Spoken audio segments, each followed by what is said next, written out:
we're very excited that the NFL draft will be coming to Northeast Ohio in 2021. We know what a passionate fan base is in this region, and so we're certainly very thrilled. And the Hall of Fame itself every year grows our presence with the draft, things we do here on campus, things we do at the site of the draft, and we are certainly going to do everything we can to support the effort by the Browns and the city of Cleveland when it comes to 2021. It's going to mean a lot to have those many fans come to Northeast Ohio and the birthplace, really, of Canton. Does that mean a lot for the Hall of Fame to have them come possibly visit this area?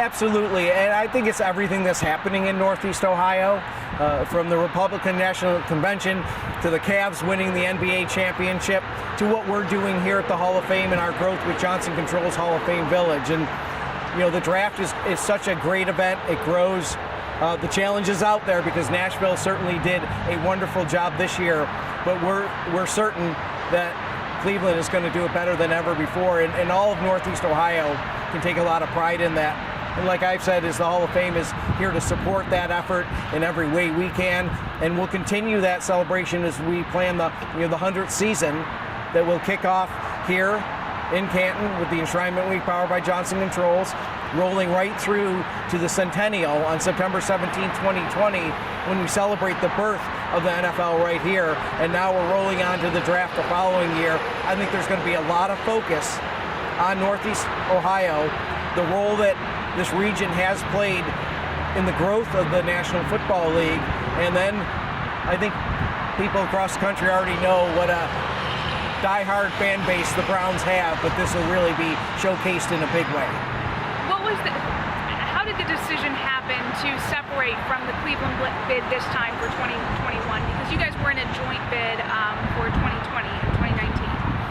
I think that essentially the celebration that'll happen in Canton on the centennial will be once in a lifetime, and we're planning to make that as big as we can to really shine the spotlight on Canton, Ohio as the birthplace. When it comes down to the draft, I think logistically perhaps there's it was too far apart to handle the draft, and having it all in one location I think is what was preferred. I can't speak for the decision of why the NFL liked this bid better than previous bids for the region, but as I've said, is the Hall of Fame is absolutely thrilled that the draft is coming to Northeast Ohio, and we support the draft in whatever city it goes to, but this, just having it so close to us, will give us a unique opportunity to really enhance it even greater.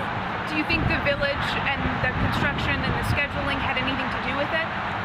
No, I think with the Johnson Controls Hall of Fame Village is really, we're through the first phase, over $200 million that has really kicked this off. We're planning future phases that will make this destination that will continue to grow. And if it's like any other major destination, like Disney or Cedar Point, realize that those destinations evolve over years and decades, and that's really the plan here. So I think that the opportunity of everything we do here as the programming grows, there's great opportunity, but we'll put a big spotlight on the centennial and what we do here to really be kicking off the future. And that's the focus of the Hall of Fame and the centennial. We're celebrating the NFL's history throughout the 100th season. We're going to wrap that up with the centennial and then really kick off that next century of football. And we're excited of the part we'll play with it and the future growth of Johnson Controls Hall of Fame Village. And we're just, again, thrilled that Cleveland will be that first draft of the next century, and that'll be pretty exciting. How will the growth of the village look for the centennial? What can we look forward to in terms of progress?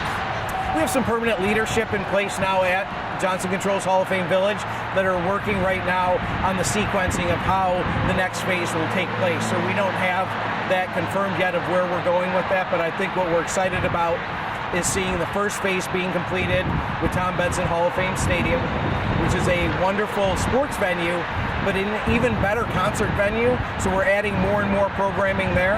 We also have 5 of the what will be 8 fields of the National Youth Football and Sports Complex completed.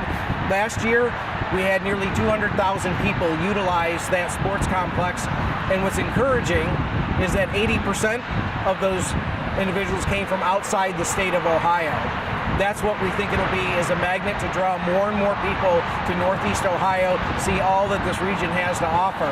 And we're creating more and more programming to bring people here, not just for a day visit or an overnight visit, but for perhaps 2 and 3 and 4 days. For those people who are waiting to see the Disneyland of Ohio right here, what would you tell them? I would say that follow along this project. It's a project that really began a few years ago with a concept of adding a hotel to the museum. And it's grown from that to a vision, and the renderings continue to evolve. The vision continues to evolve.